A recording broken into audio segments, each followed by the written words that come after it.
إلا عبادة منه المخلصين.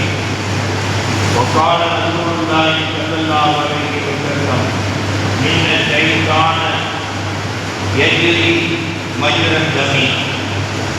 آمنا بالله صدق الله المولى العليم وصدق رسوله النبي الكريم ونحن على ذلك من الشاهدين والشاكرين والحمد لله رب العالمين. ربي اشرح لي صدرنا ويسر لنا امورنا واحلل عقدة من لساننا ويفقهوا اقوالنا وافعالنا واعمالنا ويذكرنا بالخير. ربي يسر ولا تؤثر وثبت بالخير ونسألك بالسعادة. سبحانك لا علم لنا إلا ما علمتنا إنك أنت العليم الحكيم.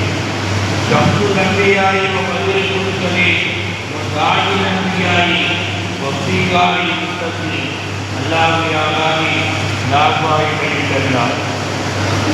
எல்லா புகழும் புகழ்ச்சியும் இந்த உலகத்தை படைத்து இந்த உலகத்திலே நம்மை படைத்து நமக்கு எந்த நேரத்தில் எது தேவையோ அந்த பொருளை தங்குதலையின்றி நமக்கு கொடுத்து காத்து கொண்டிருக்கிற வல்ல இறைவனா அல்லாஹ் ஒருவனுக்கு எல்லா புகழும் புரியும்.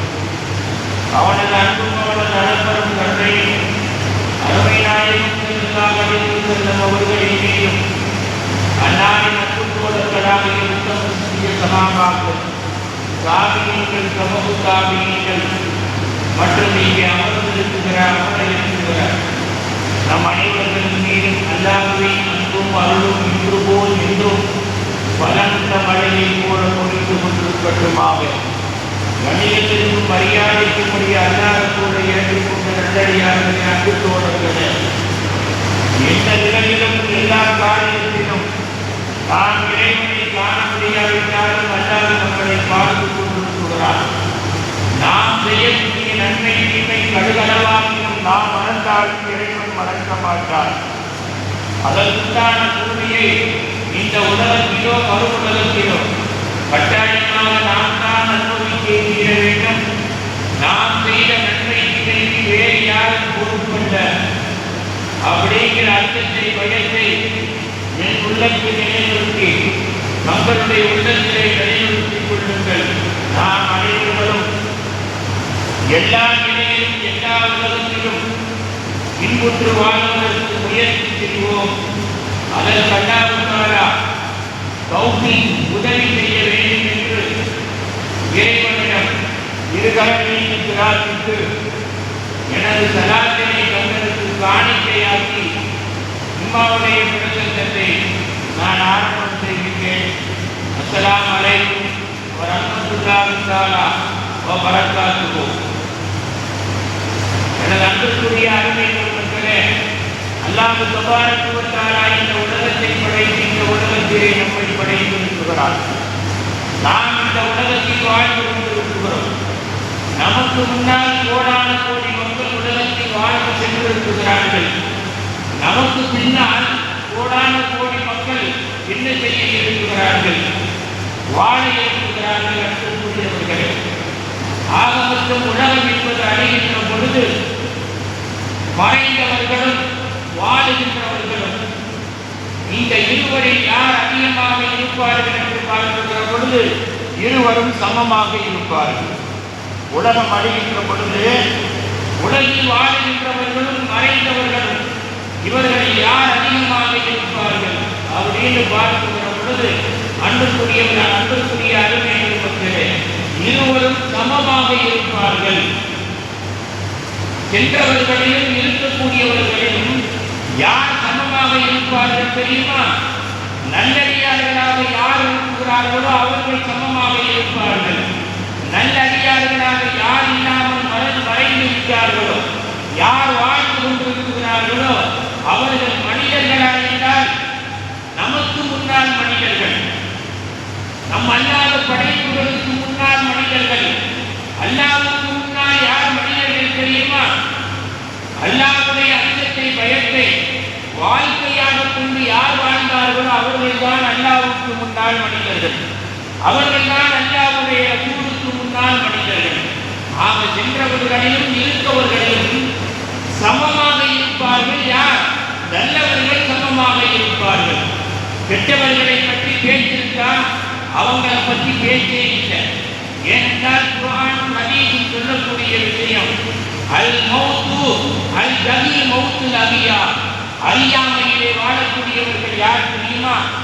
குர்ஆன் ஹதீஸும் சொல்லக்கூடிய விஷயம், அறியாமையிலே வாழக்கூடியவர்கள் யார் தெரியுமா? உயிரிழந்தும் இறந்து போனவர்கள் எப்படி அது மாதிரிதான் அறியாமையிலே வாழக்கூடியவர்கள். அவர்களை மனிதர்களோடு சேர்க்க முடியுமா? அவர்களை மனிதர்களோடு சேர்க்க முடியாது. அவர்கள் மனிதர்களோடு சேர்ந்து வாழ்வார்களா? அவர்கள் மனிதர்களோடு சேர்ந்து வாழ மாட்டார்கள். மனிதர்கள் என்றால் யார் தெரியுமா? அல்லாஹ்வை புரிந்து நல்லது கெட்டதை விளங்கி வாழக்கூடியவர்கள் தான் மனிதர்கள். அன்புக்குரியவர்களே, ஆக அல்லாஹ் இந்த உலகத்தில் நம்மளை படைத்து நம்மளை வாழ வைத்துக் கொண்டிருக்கிறான், வாழ்ந்து கொண்டிருக்கிறோம். இந்த உலகத்தில் அல்லாஹ்வினால் படைக்கப்பட்ட எல்லாமே ஒன்றுக்கொன்று நேர்வழி காட்ட வந்தது, எதுவே வழிகளுக்கு வந்தது அல்ல. இந்த உலகத்தில் வாழக்கூடிய எல்லா படைப்புமே அது எதுவாக இருக்கட்டும், மரமாக இருக்கட்டும், செடி கொடியாக இருக்கட்டும், ஐவாய் மிருகங்களாக இருக்கட்டும், மனிதர்களாக இருக்கட்டும், மற்ற படைப்பினங்களாக இருக்கட்டும், ஒன்றுக்கொன்று உதவி செய்ய வந்ததை தவிர ஒன்றுக்கொன்று வழிகளுக்கு வந்தது கிடையாது. ஆனால் வழிகளுக்கு தன்னை மாற்றிக் கொண்டது ஒரே ஒரு படைப்பு இந்த உலகத்தில். வழிகெடுப்பதற்கென்று அதையும் நேர்வழி காட்டத்தான் அல்லாஹ் படைத்தான், அதையும் நேர்வழி காட்டத்தான் அல்லாஹ் படைத்தான். ஒன்றுக்கொன்று உதவியாக இருக்க வேண்டும் என்பதற்காகத்தான் அல்லாஹ் படைத்தான். ஆனால் தன்னை வழிகெடுக்கக்கூடியவனாக மாற்றிக்கொண்டது ஒரே ஒரு படைப்பு. என்ன படைப்பு தெரியுமாங்க? சைத்தான்களுடைய படைப்பு. அந்த ஒரு படைப்பு தான் உலகத்தை வழிகெடுப்பதற்கென்றே என்ன செய்தது? தன்னை மாற்றிக் கொண்டது. அதையே உலகத்தை வழிகெடுப்பதற்கென்றே தன்னை மாற்றிக் கொண்டதற்கு காரணம் என்ன தெரியுமா? அன்புக்குரியவர்களே, வேற எந்த ஒரு காரணமும் கிடையாது. அதாவது பொருளாசை இல்லை, சொத்தாசை இல்லை, சுகத்துடைய ஆசை இல்லை, பதவியுடைய ஆசை இல்லை, பட்டத்துடைய ஆசை இல்லை, மண்ணுடைய ஆசை அல்ல, பொண்ணுடைய ஆசை இல்லை, பொண்ணுடைய ஆசை அல்ல. உலகத்தை வழிகெடுப்பதற்காக தன்னை மாற்றிக்கொண்ட சைத்தானுக்கு ஒரே ஒரு ஆசை. என்ன தெரியுமா? என்ன தெரியுமா? மனிதன் மண்ணால் படைக்கப்பட்ட மனிதனை விட்டு நான் என்ன செய்யவா? மண்ணால் படைக்கப்பட்ட மனிதனுக்கு நெருப்பினால் படைக்கப்பட்ட நான் சரியா செய்யவா? நான் அடிபணியவா? நான் கணிதத்தை ஈக்கவா? அப்படிங்கிற ஒரு அகந்த உள்ள நுழைந்ததின் காரணமாக, ஒரு அகங்காரம் உள்ளே நுழைந்ததின் காரணமாக சைத்தான் என்ன செஞ்சான் தெரியுமா? மலக்குகளை விட உயரே இருந்தான், திங்களை விட உயரே இருந்தான், மனிதர்களை விட உயரே இருந்தான், இந்த உலகத்தில் படைக்கப்பட்ட எல்லா படைப்பினங்களை விட உயரே இருந்தான். ஆனால் அந்த சைத்தான் எல்லாத்தையும் விட தாழ்வாக ஆக்கப்பட்டதற்கு ஒரே ஒரு காரணம் என்ன தெரியுமா? நான் இந்த நான் என்ற வார்த்தையின் காரணமாக எல்லாத்தையும் விட உயர்வாக இருந்த சைத்தான் எல்லாத்தையும் விட தாழ்வாக ஆக்கப்பட்டான். ஆனா அல்லாஹ் அவனை படைக்கிற உடனே தாழ்வாக படைக்கிற, தாழ்வாக வாழ சொல்ல, எல்லாருக்கும் உதவி செய்வதை போன்று நீயும் உதவி செய்யக்கூடியவனாக உலகத்திலே இருந்தால் சைத்தான படைத்தான். ஆனா அவனை போன்று படைக்கப்பட்ட ஒரு படைப்புக்கு மரியாதை கொடுத்து அல்லாஹ் சொன்னான். நான் எப்படி கொடுக்க முடியும் அப்படின்னு சொன்ன ஒரு வார்த்தைக்கு பகரமாக அவர் என்ன செய்தாரு? உலகத்திலே சபிக்கப்பட்ட மனிதராக ஆனாரே, எல்லாத்தையும் விட தாழ்வானவனாக ஆனார். சரி, பெருமானார் ஸல்லல்லாஹு அலைஹி வஸல்லம் இடத்துல கேட்டாங்க, யா ரசூலல்லாஹ், சைத்தான் சொல்றமே, அவர் எல்லாத்தையும் விட மோசமானவர்னு சொல்றமே, அவர்தான் உலகத்தை வழிகெடுப்பதற்காக தன்னை மாற்றிக் கொண்டவர்கள் அல்லாஹ் சொல்றானே, அந்த சைத்தான் நம்ம இடத்திலே குடியிருக்கிறானா? பெருமானார் கேட்டார், சைத்தான் மகனா, சைத்தான் நம்மளோடு வாழ்ந்து கொண்டிருக்கிறானா? சைத்தானை எப்படி தெரிந்து கொள்வது? சைத்தானை பற்றி சரித்திரம் தெரியும், சைத்தானுடைய அகலாக்கு குணாதிசயம் தெரியும். ஆனால் சைத்தான் நம்மளோடு இருக்கிற எப்படி தெரிந்து கொள்வது அப்படின்னு சொன்னவன நபிகள் நாயகம் ஸல்லல்லாஹு அலைஹி வஸல்லம் அவர்கள் அதற்கு ஒரே ஒரு விளக்கம் கொடுத்தாங்க. சஹாபாக்களை பார்த்து சொன்னாங்க, சைத்தான் நம்மளோடு இருக்கானா இல்லையாங்கிறதுக்கு ஒரே ஒரு வார்த்தை சொன்னேன், நானும் புரிஞ்சுக்கங்க அப்படின்னு பெருமானார் ஸல்லல்லாஹு அலைஹி வஸல்லம் சொன்னாங்க. அண்ட சராசரங்கள் எல்லாம் அல்லாஹ்வினால் படைக்கப்பட்டதுதான். ஏன்னா அண்ட சராசரங்கள் எல்லாம் செயல்படுவது அல்லாஹ்வினால் தான் செயல்படுகிறது. என்னதான் சக்தி உள்ளவராக எந்த படைப்பு இருந்தாலும் அல்லாஹ்வினால் படைக்கப்பட்ட ரூபு அந்த படைப்புக்குள்ள இல்லை என்று சொன்னால் என்ன சக்தியான உடம்பாக இருந்தாலும் சரி அது அழுகி போய்விடும், அது அவமானப்பட்டுவிடும், அது பலகீனமாகிவிடும். ஆகையினால் அல்லாம எதுவுமே கிடையாது. ஆகையினால சைத்தான் நம்மளிடத்திலே குடியிருக்கிறானா, நாம் சைத்தானோடு இருக்கிறோமா அல்லாஹ்வோடு இருக்கிறோமா அப்படிங்கிறதுக்கு ஒரு உதாரணம் பெருமானார் சொல்லுகிற பொழுது சொல்லுகிறார்கள். என்ன உதாரணம் தெரியுமா? நீ எந்த காரியத்தை எடுத்தாலும், எந்த காரியத்தை நினைத்தாலும், எந்த காரியத்தை சொன்னாலும், எதை செய்தாலும் அல்லாஹ்தான் செய்கின்றான் அப்படின்னு நீ நினைச்சண்டா, அல்லாஹ்தான் சொல்லுகின்றான் அப்படின்னு நீ நினைச்சண்டா, சைத்தானோட குடியில்லை, சைத்தானோட குடியில்லை. அதை விட்டு எந்த காரியத்தை எடுத்தாலும் சரி, எதை நினைத்தாலும் சரி, எதை சொன்னாலும் சரி, நான் நினைக்குகிறேன், நான் சொல்கின்றேன், நான் செய்கின்றேன், என்னால் தான் எல்லாம் முடியும், எனக்குத்தான் எல்லாம் அப்படின்னு நீ நினைச்சால், நீ சொன்னால், நீ செய்தால் எங்க இருக்கான் போக முடியும். பெருமானார் சொன்னார், இந்த ஒன்றுதான் எல்லாம் அல்லாஹ்வினால் படைக்கப்பட்டது, அவன்தான் எல்லாத்தையும் செய்கின்றான். அவனுடைய தூண்டுதல் இல்லாமல் உடம்பில் இருந்தான முடி கூட செயல்பட முடியாது அப்படின்னு நீ நினைச்சா அல்லாஹ் கூட இருக்கான். அதை விட்டுட்டு நான் தான் எல்லாமே நான் நீ முடிவெடுக்கண்டா, சைத்தான் உன்னோடு இருக்குகிறான் அப்படின்னு சொல்லி ஸல்லல்லாஹு அலைஹி வஸல்லம் அவர்கள் சொன்னார்கள். சைத்தானால் கெடுக்கப்படாத, சைத்தானால் தொடப்படாத, சைத்தானால் நுழையப்படாத எந்த படைப்புமே கிடையாது. சைத்தான் இரத்த நாணங்களிலே உடம்பிலே உண்டான உறுப்புகள் எந்த படைப்பு எடுத்துக்கங்க, எந்த படைப்பு எடுத்தாலும் இரத்த நாணங்கள் எங்கெல்லாம் ஓடுகின்றதோ அங்கெல்லாம் சைத்தான் நுழைந்து வருவான். காத்து கூட நுழைய முடியாது, சைத்தான் நுழைந்து வருவான். ஆகையினால என்னைக்கு சைத்தானுக்கு இடம் கொடுக்கிறோங்களோ அன்னைக்கு அல்லாஹ் உங்களோடு இல்லை, அல்லாஹ்வுக்கு என்னைக்கு இடம் கொடுக்கிறோங்களோ அன்னைக்கு சைத்தான் உங்களோடு இல்லை அப்படின்னு சொல்லி சொன்னாங்க. சைத்தான் பெருமானார் ஸல்லல்லாஹு அலைஹி வஸல்லம் சொன்னாங்க, சைத்தானுடைய விஷயத்தில் உஷாராக இருங்கள். சரி, சைத்தான் சொல்லக்கூடிய காரியம் என்ன? சைத்தான் தான் சொல்லுகிறான் அப்படிங்கிறதுக்கு அடையாளம் என்ன தெரியுமா? என்ன தெரியுமா? எந்த சொல்ல கேட்டாலும் சரி, எதை நாம் சொல்வதாக இருந்தாலும் சரி, எதை செய்தாலும் சரி, அடுத்தவர்களை செய்ய சொன்னாலும் சரி, சைத்தானுக்கு அடிமண்ணை செய்யணும் என்பதற்கு என்ன அடையாளம் தெரியுமா? அல் அஜலத்தும் என சைத்தான், அதையும் குர்ஆன் சொல்லுது, அதையும் ஹதீஸ் சொல்லுது. என்ன அடையாளம் தெரியுமா? எதை எடுத்தாலும் அவசரப்படுவாய், எதையும் பொறுமை காக்க மாட்டாய். சைத்தானுக்கு செயல்படுறவங்களுக்கு அடையாளம் என்ன? எதை எடுத்தாலும் அவசரப்படுவாய், பொறுமை காக்க மாட்டாய். அல்லாஹ்வினால் தான் எல்லாம் நடக்குகிறது, அல்லாஹ் உன்னிடத்தில் இருக்குகிறான் என்பதற்கு என்ன அர்த்தம் தெரியுமா?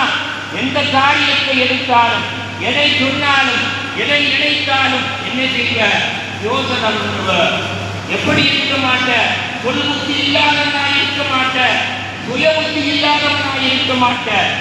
அல்லாஹ்வும் கூட இருக்காண்டா என்ன இருப்ப? சுய புத்தி உள்ளவனாக இருப்ப.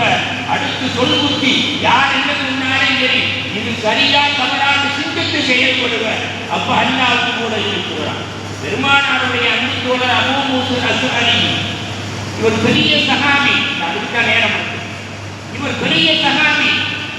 அவர் சொல்லுகின்றார் ஒரு விஷயத்தை, அவர் சொல்றாரு, 70 வருடமாக ஒருத்தரை எனக்கு நன்றாக தெரியும், நீண்ட காலம் வாழ்ந்தவர் அபூ மூஸா அஷ்அரி, பெருமானாருக்கு நெருக்கமான சஹாபி. அவர் சொல்றார், 70 ஆண்டு காலமாக எனக்கு ஒருவரை தெரியும், அவர் யார் தெரியுமா? பெரிய ஞானி. அவர் எப்படி தியானம் பண்ணுவார் தெரியுமா? அழகச்சராக அபூ மூஸா அல்-அஷ்அரி 70 ஆண்டு காலமாக வாரத்திற்கு ஒரு நாள் அவருடைய வீட்டிலே இருந்து வெளியே வருவார். வாரத்திற்கு ஒரு நாள் அவருடைய வீட்டிலே இருந்து வெளியேறி வருவார். அந்தந்த வாரத்திற்கு தேவையான எல்லா ஜாமானையும் வாங்கிட்டு அவருடைய குடிலுக்குள்ளே போனார், வீட்டுக்குள்ளே போனார். அவரை பார்க்க வேண்டும் என்றால் மறுவாரம் தான் வருவார். இப்படி வாழ்ந்த ஒருத்தர், வாழ்ந்த ஒருத்தர் இவரை சைத்தான் எப்படி எடுக்கிறது முடிவு பண்ணான். இவரை எப்படி எடுக்கிறது முடிவு பண்ணான். அபிமானிகளுக்கு சைத்தான் தெரியுமா? ரசூல்மார்களுக்கு சைத்தான் தெரியுமா? வழிமார்களுக்கு சைத்தான் தெரியுமா? புரிஞ்சுங்களா? ஆலிம்களிலே கூட ஆலிம்கள் ரப்பானிகளுக்கு சைத்தான் தெரியுமா? இறைவனுக்கு பயந்து வாழுகிறார்கள் அல்லவா? இந்த ஆலிம்களுக்கு சைத்தானுடைய தூண்டுதல் தெரியும். ஆலிமை சயாத்தி உலகத்திற்காக, உலக ஆசாவாசத்திற்காக ஆலிம் என்ற வேஷம் போட்டுக் கொண்டு சொல்கிறான் அல்லவா? இவனுக்கு சைத்தான் தெரிய மாட்டான். அப்ப அந்த அபூ மூஸா அல்-அஷ்அரி சொல்றாங்க, சைத்தான் ஒரு அவுலியாவை கெடுத்துருவான், ஒரு அவுலியாவை கெடுத்துருவான், ஒரு சாலிகான ஆலிமை கெடுப்பது ரொம்ப கஷ்டம். ஆக அப்படி 70 ஆண்டு காலங்கள் இபாதத்திலேயே வாழ்ந்த அந்த ஞானி ஒரு நாள் என்ன செய்கிறார்? ஒரு வாரம் வந்து காய்கறி வாங்க, ஜாமான்களை வாங்க போறாரு. எங்க போறாரு? மார்க்கெட்டுக்கு போறாரு. தலையை குடித்துக் கொண்டே போனவர் அந்த மார்க்கெட்டில் தலையை தூக்குகிறார். அவருடைய கண்ணுடைய பார்வையை ஒரு பார்வை மறைத்தது. அவருடைய கண்ணுடைய பார்வையை ஒரு பார்வை மறைத்தது. அந்த பார்வை அல்லாஹ்வை விட்டு அவரை திருப்பியது, ரசூலை விட்டு திருப்பியது. என்ன பார்வை கேட்டார்? அவர் ஒரு அழகான பெண்ணை பார்த்தார். அந்த பெண்மணி அவரை பார்த்து சிரித்தார். அந்த சிரிப்பிலே மயங்கினார் அந்த ஞானி. சொல்றவர் யாரு?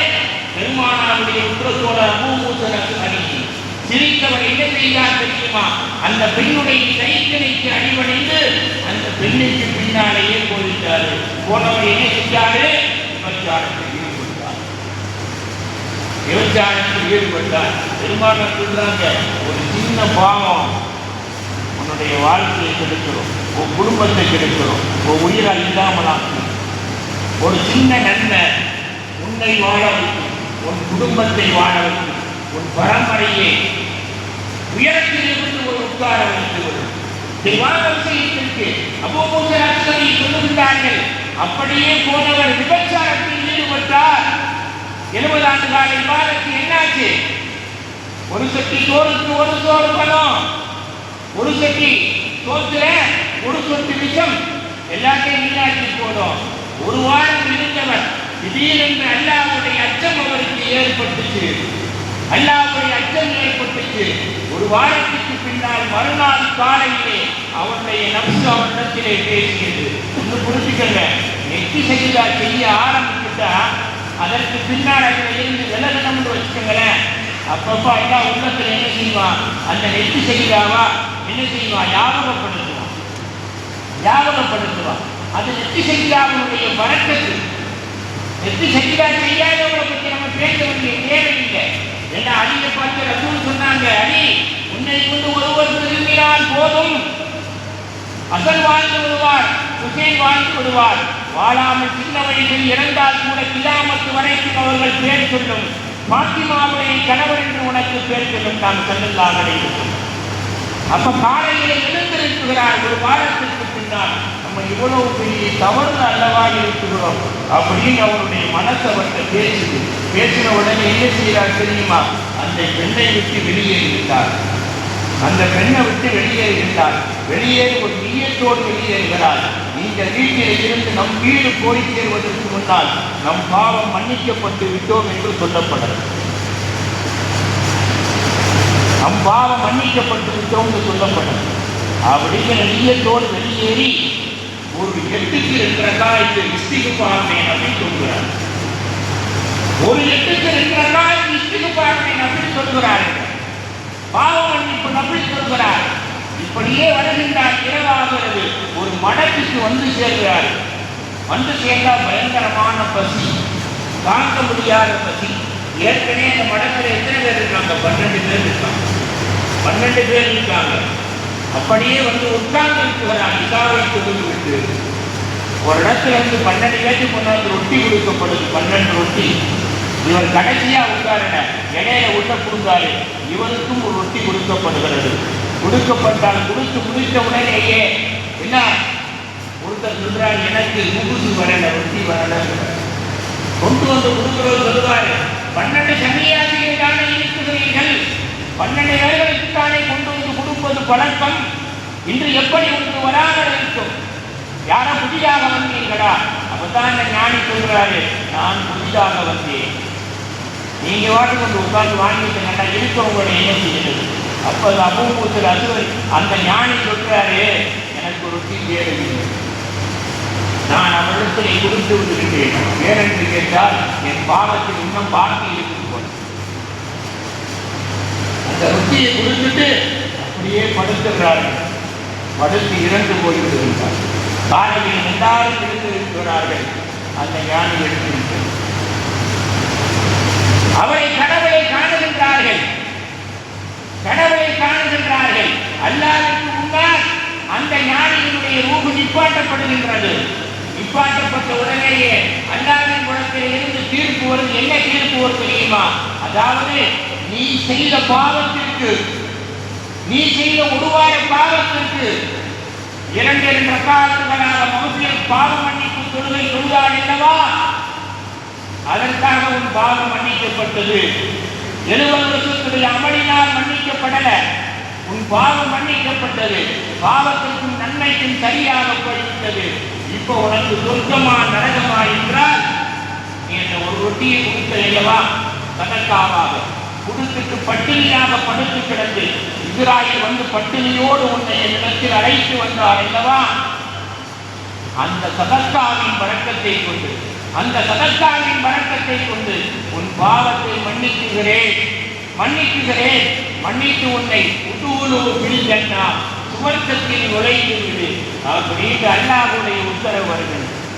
அன்புக்குரிய அருமை பெருமக்களே, ஆகையினால உலக வாழ்க்கையில நாம் செய்யக்கூடிய சின்ன நன்மை நம் குடும்பத்தை வாழ வைக்கும். ஒரு சின்ன பாவம், அறியாமல் செய்யக்கூடிய சின்ன பாவம், தெரியாமல் செய்யக்கூடிய சின்ன பாவம் என்ன செய்கிறோம்? நம்மளுடைய குடும்பத்துடைய பெயரையே அழித்துவிடும். அன்புக்குரியவர்களே, அந்த பாவத்தை உருவாக்கக்கூடியவர் யாரு? சைத்தான். அவர் உருவாக்குகிறார், நம் கூட இருக்குகிறார் என்பதற்கு அடையாளம் என்ன? நம்மளுடைய அவசர திட்டம், அவசர முடிவு, அவசர வாழ்க்கை. அதுதான் எல்லாம் குர்ஆன்ல சொல்றான்.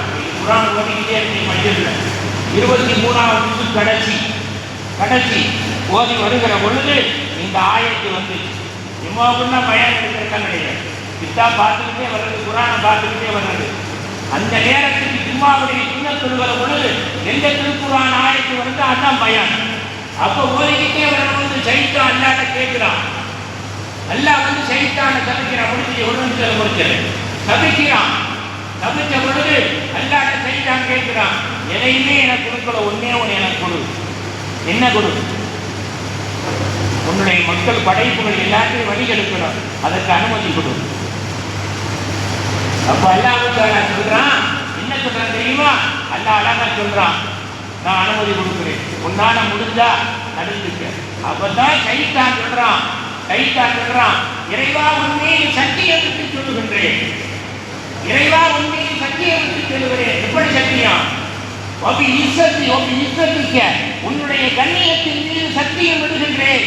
சைத்தான் சொல்றான் அல்லாஹ்ட்ட, உன்னுடைய கண்ணியத்தின் மீது சத்தியம் விடுகின்றேன். என்னகும் அஜ்மஈ, உன்னால் படைக்கப்பட்ட எல்லா மக்களையும் வழிகளுக்கு என் கூட்டத்திலே சேர்த்துத்தான் மௌத்தாக்குவேன் அப்படின்னு சொல்லிட்டு அல்லாஹ் சொல்றான். சைத்தான் சொல்றான், இல்லா இபாதத்து மின்ஹுல் முஹ்லஸீன்கிறான். 23வது கடைசி எடுத்து பாருங்க. இல்லா இபாதத்து மின்ஹுல் முஹ்லஸீன்கிறான். யார மக்கள் வழிகளுக்கு முடியாது தெரியுமா? எல்லாமே உன்னால் நடக்கிறது, உன்னுடைய ரசூலை தவிர யாரையும் பின்பற்ற மாட்டோம் என்று வாழுகிறார்கள் அல்லவா, அந்த சாலிகானவர்களை தவிர எல்லா பேச்சையும் வலியுறுத்துகிறேன் அப்படின்னு சைத்தான் அல்லாஹ்விடத்தில் சத்தியம் இருக்கிறாங்க. ஆக அன்புக்குரிய அருமை மக்களே நேராயம்.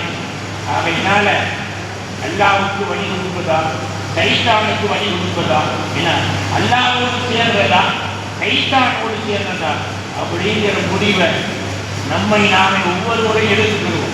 நான் சொல்றது முக்கியம் அல்ல, கேட்கக்கூடிய விஷயத்தை அதில் இருந்து முடிவு பண்ணுவதுதான் முக்கியம். அது என்னங்கிற நம்மை நாமே முடிவு பண்ணுவோம். ஏன்னா அல்லாஹ்வுக்காக நாம் அனைவர்களை அல்லாஹ்வை பின்பற்றி எல்லா உலகத்திலும் வாழக்கூடிய நன்மக்களாக ஆக்கி அருள்புரிவானாக. வாக பகவானா அநீகம் தெளிவாக